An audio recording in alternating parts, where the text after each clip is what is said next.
What if I told you that most people are doing their bulking phase completely wrong? They gain too much fat, lose motivation halfway, and just end up cutting everything they've built, muscle and strength-wise. In this video, I'm going to show you how to properly bulk using my last mass phase as a real-life guide. So whenever you're trying to bulk and you're just tired of spinning your wheel between gaining strength, muscle, but a bit of fat, and when you do a fat loss and you just lose everything, you just work hard for it, this video is for you. And I'm going to show you how I did it in my last bulk phase that spanned over about 4 months in total. Okay, so what is bulking really? Bulking is a name that we use to describe a phase where you're going to eat too much compared to what you're supposed to have, which is a caloric surplus, meaning to help you do 3 things. Help build muscle, build strength, and gain weight. And we want that with as little fat gain as possible. That is just bulk as a whole. We have 2 types of bulking. We have dirty bulking, which is basically to eat everything you can just see and have a huge amount of caloric surplus. We are talking about your maintenance plus at least 800 kilocalories. You're going to basically gain a lot of weight, but most of it will be fat. And there will be a few muscle, obviously. There will be a lot of strength gains, but at the end of whatever period you have, let's say 3 months, 4 months, well, the result will be pretty drastic and it will not possibly be something that is appealing for most. The other type is lean bulking, which is by default, I guess, the standard of bulking. And in that instance, you are using a moderate caloric surplus of about 150 to 300 kilocalories at the start, and you are trying to basically maximize the amount of muscle gain with as little fat gain as possible. So there is, at the end of, again, 3 to 4 months, way less weight gain in total, but it is way cleaner, and shape-wise, it is much better. You will have much less weight to lose if you're trying to cut 10 and have a low body fat percentage. The goal is to provide your body with enough nutrients and energy to recover, grow, and perform, without overshooting and gaining excessive fat.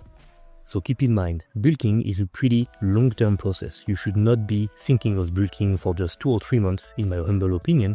You should rather be thinking of bulking about 6 to 9 months, with a few phases where you may be recamping or you may do a little fat loss, just like 2 or 3 weeks max.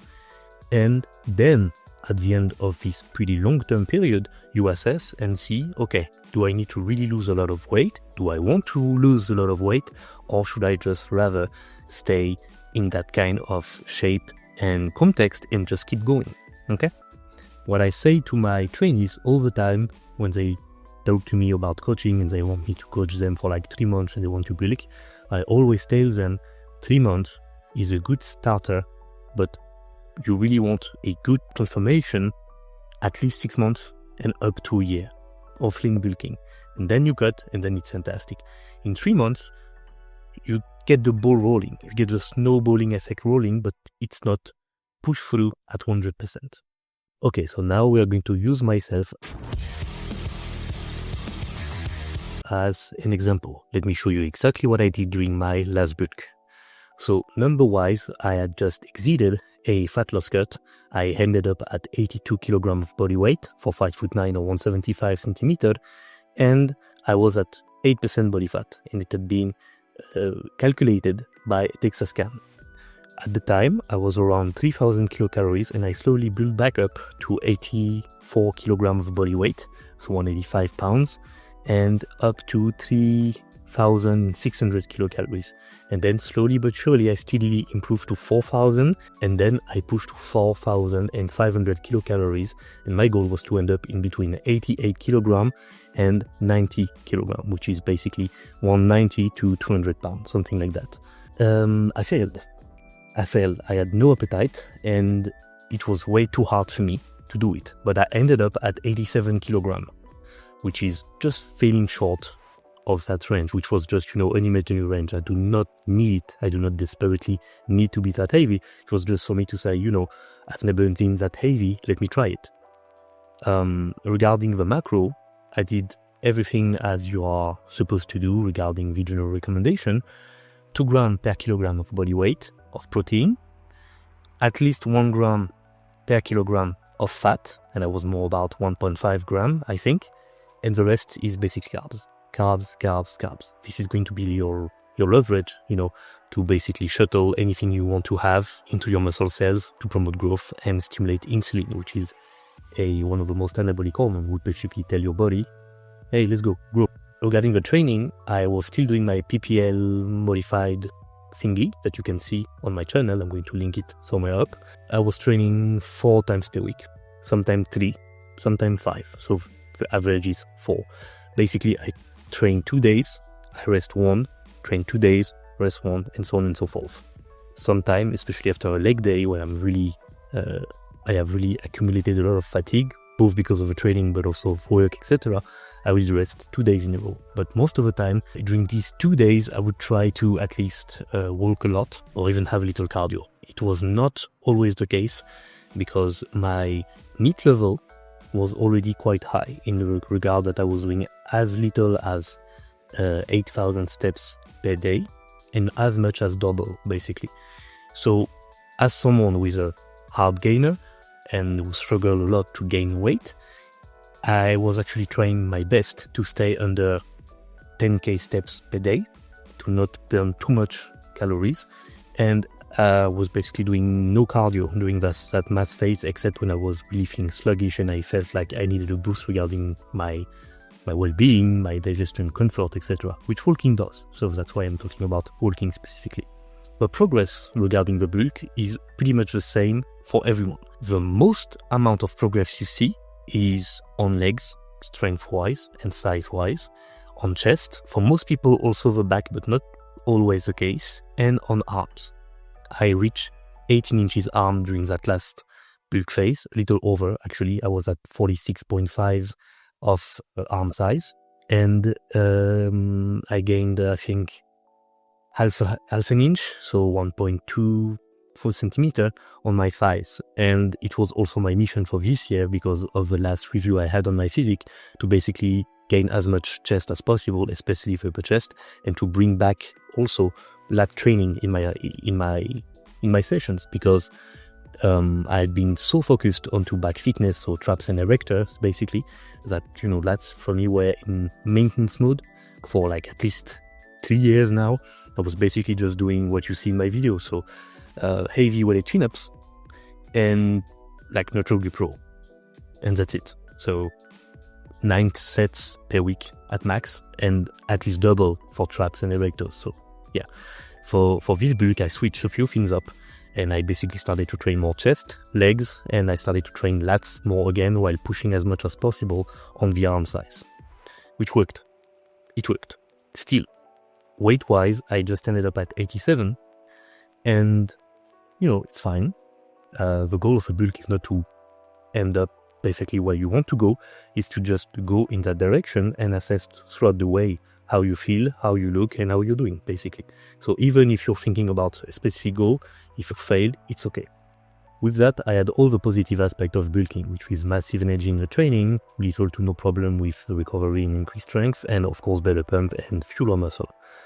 Now, there are 5 tips that made the difference, and the thing that I'm going to tell you are, it's no nonsense, but I think most of you actually need to hear it. So the first thing I did was to simply track my intake, even if it's quite loose. You do not need to be a robot, but if you're just eyeballing everything, chances are you are not doing what you should, and you are most likely under-eating. Bulking, for most people, is just a phase of relaxation, and I will do what I want to do and we'll see how it goes. No. Bulking, especially when you're trying to lean bulk, should be, as my friend Lucas say, hyper control. You need to track everything. It's actually harder to gain weight, quality weight, so muscle, rather than to lose weight. I'm going to talk about that a little later in this video, but you need to basically be much more careful when doing bulking than when doing fat loss. Fat loss is quite simple, not easy, but simple. Bulking is hard on literally every level, because you need to train hard, but not too hard. You need to take care of your NEAT level and even your cardio training, but not too much.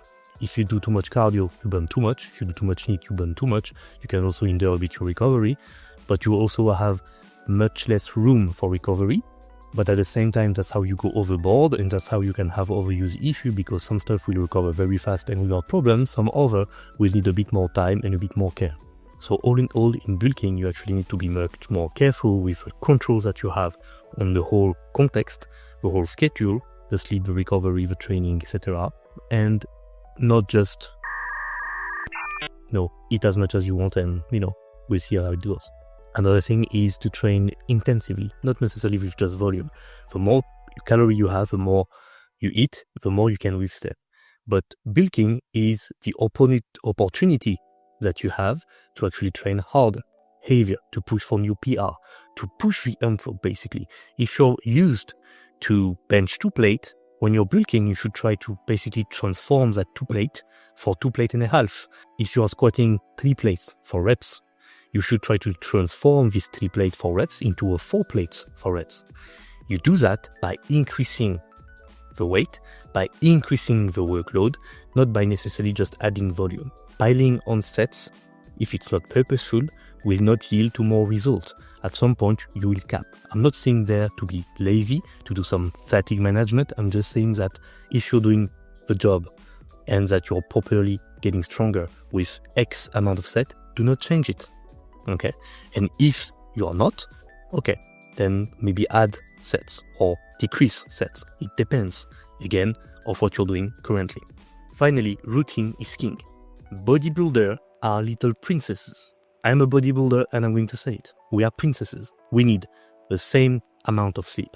At the same hour, we need to have our meals every day, same meals. We need them at the same time. We need to train religiously, basically the same kind of exercise to be able to power through and push through and to progress on them, and so on and so forth. And we do that by being extremely routine driven, not by doing, little here, little there, and things are going to work out because it's just going to be like that. No, it's not. You need routine, and pretty strict one like that, actually. If you're a beginner, everything will work. If you're an intermediate, just be careful about a few things, address your weaknesses, you'll be fine. If you're advanced, every tiny single little detail needs to be addressed and cute. All in all, bulking is a skill. It's not just eat more, lift more. It's a strategy, it's patience, it's consistency. You're building the raw material that future fat loss will reveal. You do not need to rush it, and you do not need to fear the mirror. And above all, you should enjoy the process, not just the progress. So, if you're about to start a bulk, now's the time. You get your plan, you start simple, and you adjust as you go. Thank you so much for watching. Take care. Let me know in the comments if you are currently bulking, if you have struggled with any other things. Let me know how this goes, and I'll see you soon for another video. Take care. Bye-bye.